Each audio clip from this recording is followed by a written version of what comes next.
Genesis chapter 41. Then it came to pass at the end of 2 full years that Pharaoh had a dream, and behold, he stood by the river. Suddenly there came up out of the river 7 cows, fine-looking and fat, and they fed in the meadow. Then behold, 7 other cows came up after them out of the river, ugly and gaunt, and stood by the other cows on the bank of the river. And the ugly and gaunt cows ate up the 7 fine-looking and fat cows. So Pharaoh awoke. He slept and dreamed a second time, and suddenly 7 heads of grain came up on one stalk, plump and good. Then behold, 7 thin heads, blighted by the east wind, sprang up after them. And the 7 thin heads devoured the 7 plump and full heads. So Pharaoh awoke, and indeed it was a dream. Now it came to pass in the morning that his spirit was troubled, and he sent and called for all the magicians of Egypt and all its wise men. And Pharaoh told them his dreams, but there was no one who could interpret them for Pharaoh. Then the chief butler spoke to Pharaoh, saying, I remember my faults this day, when Pharaoh was angry with his servants, and put me in custody in the house of the captain of the guard, both me and the chief baker. We each had a dream in one night, he and I.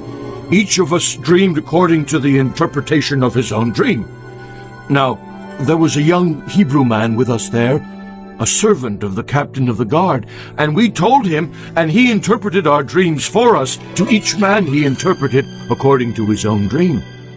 And it came to pass, just as he interpreted for us, so it happened. He restored me to my office, and he hanged him. Then Pharaoh sent and called Joseph, and they brought him quickly out of the dungeon, and he shaved, changed his clothing, and came to Pharaoh. And Pharaoh said to Joseph, I have had a dream, and there is no one who can interpret it. But I have heard it said of you that you can understand a dream to interpret it. So Joseph answered Pharaoh, saying, It is not in me. God will give Pharaoh an answer of peace. Then Pharaoh said to Joseph, Behold, in my dream I stood on the bank of the river. Suddenly 7 cows came up out of the river, fine-looking and fat, and they fed in the meadow. Then behold, 7 other cows came up after them, poor and very ugly and gaunt, such ugliness as I have never seen in all the land of Egypt. And the gaunt and ugly cows ate up the first 7, the fat cows. When they had eaten them up, no one would have known that they had eaten them, for they were just as ugly as at the beginning. So I awoke. Also I saw in my dream, and suddenly 7 heads came up on one stalk, full and good.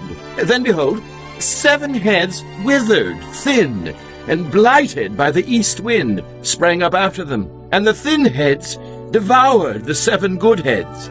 So I told this to the magicians, but there was no one who could explain it to me. Then Joseph said to Pharaoh, The dreams of Pharaoh are one. God has shown Pharaoh what he is about to do.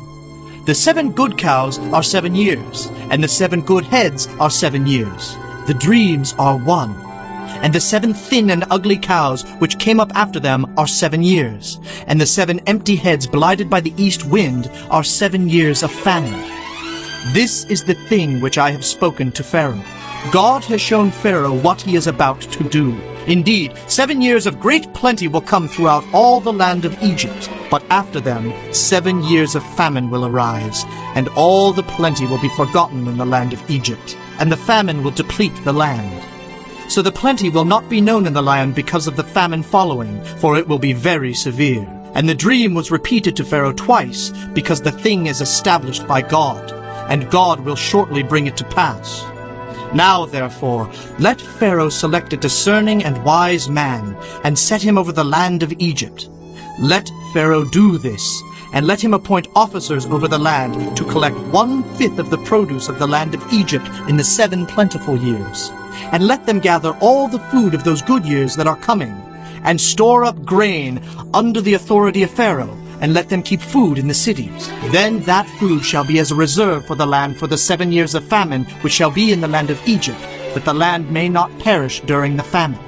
So the advice was good in the eyes of Pharaoh and in the eyes of all his servants. And Pharaoh said to his servants, Can we find such a one as this, a man in whom is the Spirit of God? Then Pharaoh said to Joseph, Inasmuch as God has shown you all this, there is no one as discerning and wise as you. You shall be over my house, and all my people shall be ruled according to your word. Only in regard to the throne will I be greater than you. And Pharaoh said to Joseph, See, I have set you over all the land of Egypt. Then Pharaoh took his signet ring off his hand and put it on Joseph's hand. And he clothed him in garments of fine linen and put a gold chain around his neck. And he had him ride in the second chariot which he had, and they cried out before him, Bow the knee. So he set him over all the land of Egypt. Pharaoh also said to Joseph, I am Pharaoh, and without your consent, no man may lift his hand or foot in all the land of Egypt. And Pharaoh called Joseph's name Zaphnath-Paaneah, and he gave him as a wife Asenath, the daughter of Potiphera, priest of On. So Joseph went out over all the land of Egypt. Joseph was 30 years old when he stood before Pharaoh, king of Egypt. And Joseph went out from the presence of Pharaoh, and went throughout all the land of Egypt. Now in the 7 plentiful years the ground brought forth abundantly. So he gathered up all the food of the 7 years which were in the land of Egypt, and laid up the food in the cities. He laid up in every city the food of the fields which surrounded them. Joseph gathered very much grain, as the sand of the sea, until he stopped counting, for it was immeasurable. And to Joseph were born 2 sons before the years of famine came, whom Asenath, the daughter of Potiphera, priest of On, bore to him. Joseph called the name of the firstborn Manasseh. For God has made me forget all my toil and all my father's house.